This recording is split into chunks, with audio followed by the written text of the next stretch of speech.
হুঁশিয়ার সাবধান, হুঁশিয়ার সাবধান, হুঁশিয়ার সাবধান, হুঁশিয়ার সাবধান।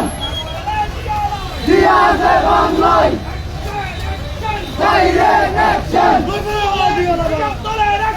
Direct action, direct action, direct action.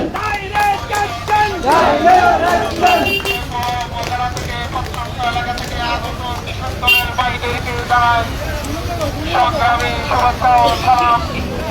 প্রিয় ব্যবসায়ী বৃন্দ এবং পেকুয়াবাসী, আপনারা নিশ্চয় অবগত আছেন ইতিমধ্যে বাংলাদেশের স্বৈরাচার সরকারের বিগত 17 বছরের নির্যাতনের শিকার দেশের 18 কোটি মানুষ। তার পরিপ্রেক্ষিতে বাংলাদেশ থেকে শেখ হাসিনা চিরতরে বিতাড়িত হয়ে ভারতে আশ্রয় নিয়েছেন। ভারত থেকে তিনি আবার ষড়যন্ত্রের মাধ্যমে আগামীর যে বাংলাদেশ বিনির্মাণ হচ্ছে, সেই বাংলাদেশ বিনির্মাণের লক্ষ্যে আমরা 18 কোটি মানুষ ঐক্যবদ্ধ রয়েছি।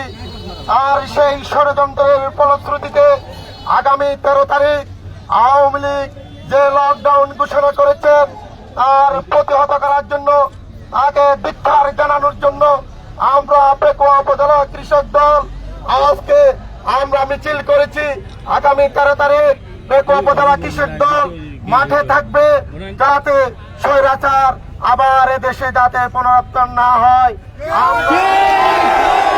বাংলাদেশের 18 কোটি মানুষ সুন্দর সমাজ বিনির্মাণ চায়, গণতান্ত্রিক অধিকার চায়। বিগত 17 বছরে আমাদের গণতন্ত্রকে গলা টিপে হত্যা করে এদেশে যে বাকশাল কায়েম করেছিল, তা আগামীর প্রজন্ম আমরা আর কখনো মেনে নিতে চাই না। আমরা চাই আগামীর বাংলাদেশ হবে সাম্যকের বাংলাদেশ, ন্যায় বিচারের বাংলাদেশ।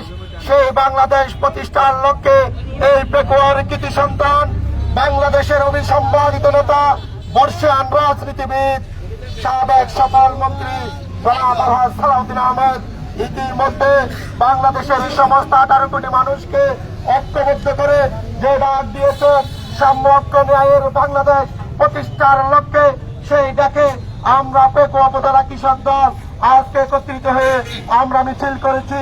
আমরা এই মিছিলের মাধ্যমে জানিয়ে দিতে চাই বাংলাদেশের মানুষকে আমরা ঐক্যবদ্ধ রয়েছি আগামীর বাংলাদেশ বিনির্মাণের জন্য।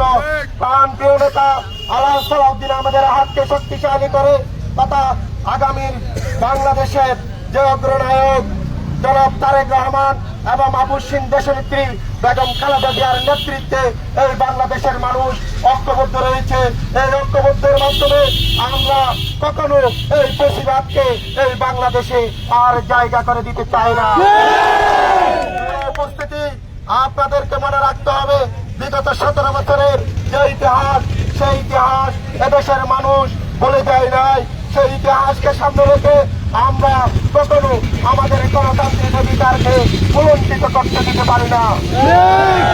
উপস্থিতি, আমাদের গণতান্ত্রিক অধিকার, ভোটের অধিকার, মতের অধিকার, সার্বভৌমত্বের অধিকার রক্ষার জন্য আমরা আপ্রাণ চেষ্টা চালিয়ে যাব। পেকুয়া উপজেলা কৃষক দল ঐক্যবদ্ধ রয়েছে। পেকুয়া উপজেলার প্রতিটি রন্ধ্রে রন্ধ্রে আমাদের পেকুয়া উপজেলার কৃষক দল ইতিমধ্যে ডাক দিয়েছেন সেই স্বৈরাচারের বিরুদ্ধে এদেশে কোনো ঠাঁই নেই। সেই স্লোগানকে সামনে রেখে আগামীর যে বাংলাদেশ বিনির্মাণ হবে, আগামীতে যে নির্বাচন হবে, এই নির্বাচন কোনো অবস্থাতেই বানচাল করতে দেওয়া যায় না। মাধ্যমে আমাদের গণতান্ত্রিক অধিকার কোনো প্রতিষ্ঠা পাবে। এই নির্বাচনের মাধ্যমে এদেশের মানুষের কোন অধিকার আদায় হবে। এই নির্বাচনের মাধ্যমে এদেশের মৌলিক অধিকার, সার্বভৌমত্ব অক্ষুণ্ণ থাকবে। এই নির্বাচনের মাধ্যমে ইমান আকিদা ইসলামের যে ধার্মিক অনুমতি আমরা সব প্রতিষ্ঠিত করব। সে প্রত্যাশায় আগামী নির্বাচনের জন্য